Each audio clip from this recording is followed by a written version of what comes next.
Lo que estamos instalando a partir de las resoluciones que mencioné es un esquema de retenciones que van a estar vigentes para los próximos 4 años, que ajustan automáticamente. Es decir, que esto dota al sector de un marco de previsibilidad para que vaya tomando las decisiones propias de cada una de las actividades. Ahí están los 4 puntos que marcábamos recién.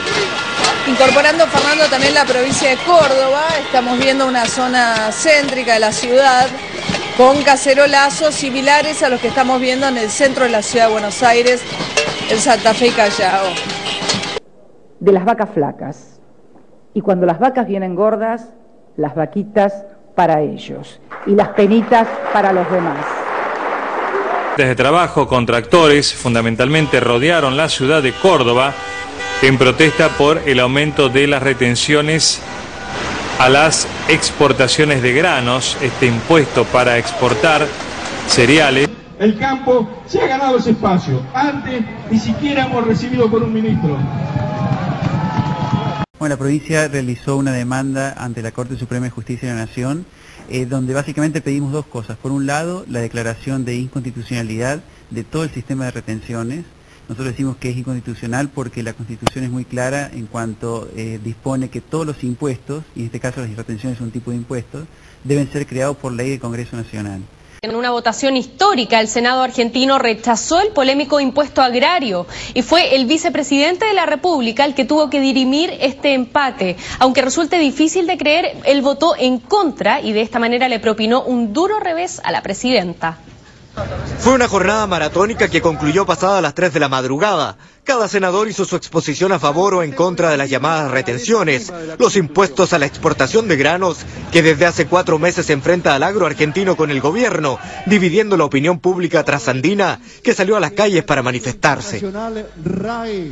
Tras 18 horas de debate, la votación oscilaba hacia un lado y otro, empatados en 36 votos. Fue el vicepresidente de la República y titular del Senado, Luis Cobos, quien debió sellar el futuro del proyecto. Pese a formar parte del gobierno, el radical votó en contra.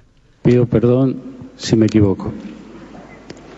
Mi voto no es positivo. Voto es en contra.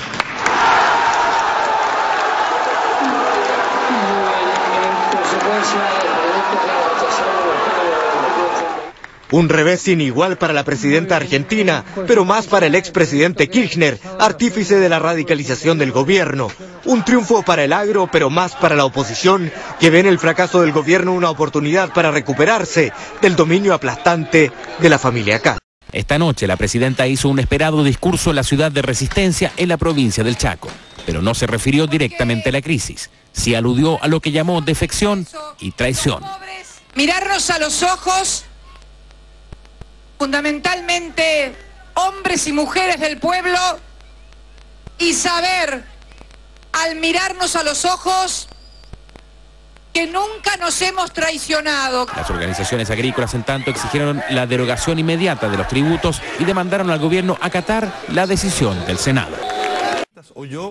Y, bueno, el pueblo argentino parece que está profundamente dividido y como no había una salida en este impasse y las movilizaciones ya se aproximaban a los 4 meses, justamente el vicepresidente Julio Cobos, que era un radical K le dicen a todos los radicales que se pasaron al bando de los Kirchner, y así él llegó a ser vicepresidente. Él le dijo: presidenta, ¿por qué no llevamos esto al Parlamento y lo dirimimos allí?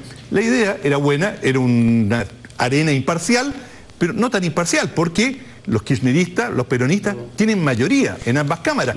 Y eso es lo sorprendente, Matías, que perdieron pese a tener mayoría. Ese dato no lo sabía, te entendí bien. ¿Fue idea de Cobo sacar el problema hacia el Congreso justamente? Él fue quien le sugirió a la presidenta, y bueno, en primera instancia esto parecía perfecto porque, claro, digamos, los dos bandos se sometían al arbitrio del Parlamento, y como los peronistas tenían mayoría en ambas cámaras, bueno, no tenían mucho que temer y se daba por sentado, por lo menos el gobierno argentino daba por seguro que ganaba la votación en el Senado. Había un fallo constitucional de estos días que indicaba que era exactamente en el Parlamento donde se podía únicamente tratar estos temas de impuestos, por lo tanto lo que estaba haciéndose antes iba a decretarse como ilegal.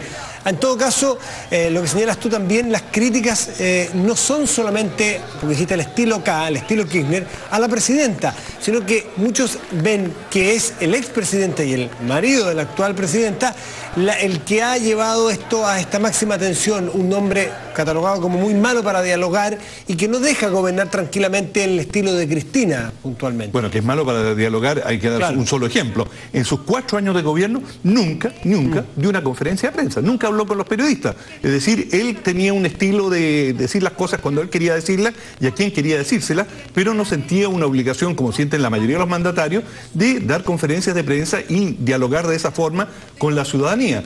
Ahora, este estilo probablemente no va a poder continuar, porque acá hay varios temas en discusión. Es el derecho legítimo de los gobiernos aplicar impuestos. El impuesto es una forma fundamental de redistribuir riqueza y ese fue el argumento fundamental de Cristina Fernández. Es decir, con esto vamos a construir colegios, con esto vamos a hacer funcionar nuestros hospitales. Queremos que los más pobres en Argentina se puedan beneficiar de estos enormes precios que está teniendo la soja, los granos, la carne, y por eso, digamos, justificaron los impuestos. Pero por supuesto, Matías, esto lo que le critican los ruralistas, los agricultores, dicen, bueno, está bien, pero discutámoslo. No lo haga en forma absolutamente arbitraria y autoritaria como usted lo ha hecho. Y no se podía, se quedó mostrado con este fallo del Tribunal Constitucional Argentino que no se podía. Pero este tema de los hospitales, las escuelas, no fue desde el inicio de esta medida en que intentó poner, ¿te acuerdas? Martín Lustó, este joven ministro de Economía que terminó cayendo. Al principio no se hablaba con tanta claridad en qué iban a ser puestos estos recursos que se iban a conseguir. Después, cuando vieron que el país se dividía, dijeron, pero ¿cómo? Si son para hospitales, son para la escuela. Muchos lo vieron como un ardid, como una posibilidad de salir jugando, como se dice. Y otra cosa muy grave, creo, Matías, es que se intentó ideologizar este conflicto, especialmente por parte del gobierno.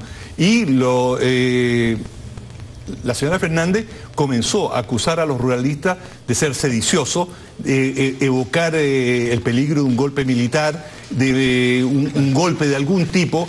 Y bueno, y eso naturalmente ideologiza y polariza tremendamente a la sociedad. Por lo tanto, ahora creo que lo que corresponde es que atrás sin golpe.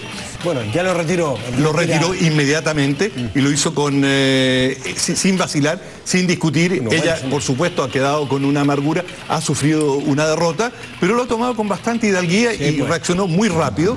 Por lo tanto, en Argentina se abre una posibilidad de diálogo que es indispensable porque hay una amenaza, no por las retenciones no son fundamentales para el fisco argentino. No es que van a entrar en crisis, no es que el gobierno se va a quedar sin dinero para operar debido al fin de la retención, pero la economía argentina tiene una serie de esqueletos escondidos, como el doble de la inflación admitida. Se está dando un proceso creciente de dolarización.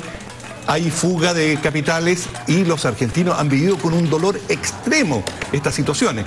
Por lo tanto, creo que van a tener que tener un cuidado enorme si no quieren encontrarse con una sorpresa muy amarga a pocos meses de aquí.